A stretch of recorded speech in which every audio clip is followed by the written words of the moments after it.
Greetings. I've been learning about manifestation since like 2023. No, 2022 actually, like right after my daughter was born. I started probably a little bit before that, but anyway, it used to confuse me. That's the point. It used to confuse me, and now I think I finally have a grasp on it in a way that I can actually work with. So I made a video about this on TikTok, talking about how you manifest what you're used to, because I used to hear things like you manifest what you feel safe with. So if you're trying to manifest something you don't feel safe with, then you're not gonna get it. And that used to really confuse me, because I'm like, okay, I need some money, or I feel unhappy. I don't feel safe, because if I felt safe, I wouldn't be feeling this way. So that wasn't making sense to me.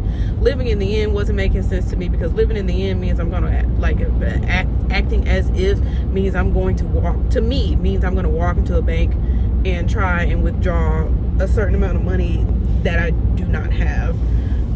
That's what acting as if means to me. I don't know how to explain that, but anyway, that's just what I thought. So now, basically, I'm just thinking that people need to word that differently. You manifest what you are used to. You manifest what you are most familiar with, and I think it has a lot to do with, I think it's called your reticular activating system in your brain or something like that. And an example of this is, you ever like had a bad morning, and then like you just rolled out on the wrong side of the bed. Everything is wrong. The kids ain't acting right. Whoever ain't acting right, whatever. And then you leave the house and traffic ain't acting right, and it just seems like it's been 5 people that have cut you off, and you only went 20 minutes, 30 minutes up the road.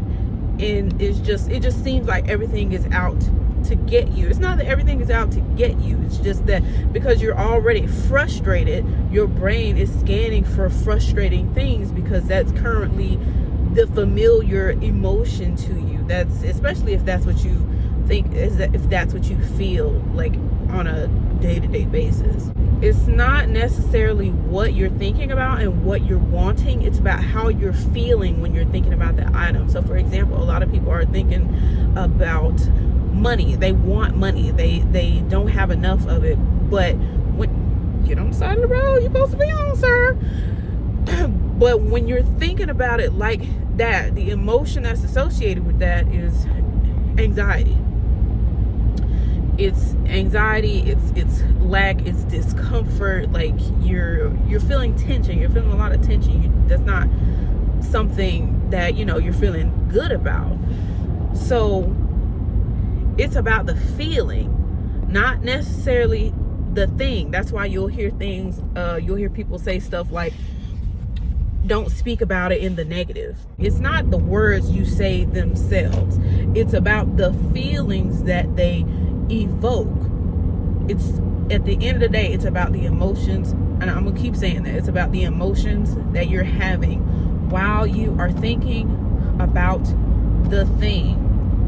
So whenever this is what trips a lot of people up when they're trying to manifest, because when they're thinking about what they want, they're constantly scanning for, they're searching for it, and that's just a lot of anxiety. So what they end up finding, because their brain is scanning for anxiety, that's what it means when they say you attract what you are. When you are anxious, you attract anxiety. So if you're constantly scanning for it, you're looking for it, you're in a mode of hypervigilance, and you're anxious, your brain is going to spot out stuff like, look, it's going to hone in on stuff that causes more anxiety. Okay, so all of the exercises, the scripting, the storytelling, the meditation, the visualizations, and all that stuff, it's not those things themselves. Those are just tools. That's why one thing can work for somebody else and not for you. That's why scripting can work for someone else, not for you. That's why somebody else can look in the mirror and say, I am wealthy, and feel completely comfortable with that statement in their body, and then you say it and you feel like you're lying to yourself. I don't do well with affirmations like that. Like there's this particular way that I have to do affirmations if that's something that I want to do. And if you want to make a video about that, let me know, because right now I'm just talking about random things, and talking to a camera is awkward for me because I'm someone who processes thoughts out loud, and it's better when there's another person for me to process with and get feedback from, because my thoughts are just like all over the place and I have a hard time articulating them. At the end of the day, ultimately what you need to do is whatever gets you feeling the emotion that you want to have. So if you think about, if you're wanting money because you're wanting to feel more secure, you're wanting to feel more free, you're wanting to be able to move around and do the stuff that you want to do, you need to do whatever you can that is going to allow you to experience that feeling. Because if you don't, what's going to happen is when you do get money, you're not familiar with the feeling of peace that you expected that to bring. So ultimately you're going to end up self-sabotaging. Your body's going to freak out. Like your body's like, what the fuck is this? Well, what? This is not familiar. You know, like it's a stranger. It's like stranger danger. No. So even if what is familiar to you is dangerous and it's not safe, that's not the way your body functions. Your brain and your body functions off of what it's used to, what it can. It's very efficient, actually. It just runs that same program over and over again. So it's like you have to change the program. That's what it means when you hear people say that. Because if you could just change the program like just like that, you'd probably be all over the place. We'd probably done self-destructed or something. I don't know. Maybe not. I don't want to overwhelm anybody because I will go off on a tangent and then not realize how I got there and be completely forgot.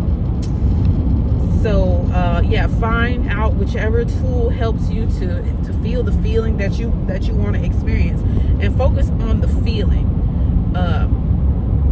Conjure up that feeling. I know a lot of us are like doing maladaptive daydreaming. I also said this in a TikTok video, like we sitting around, we like imagining having our mother's funerals and stuff, and we done got emotional, we crying and we calling our mamas, tell them we love them and stuff like that. You know, like we done daydreamed our way into this intense and heavy and negative emotion. And you can do the same thing for the emotions that you do want to experience. So maladaptive daydream your way in that direction, basically. Okay. All right, good day.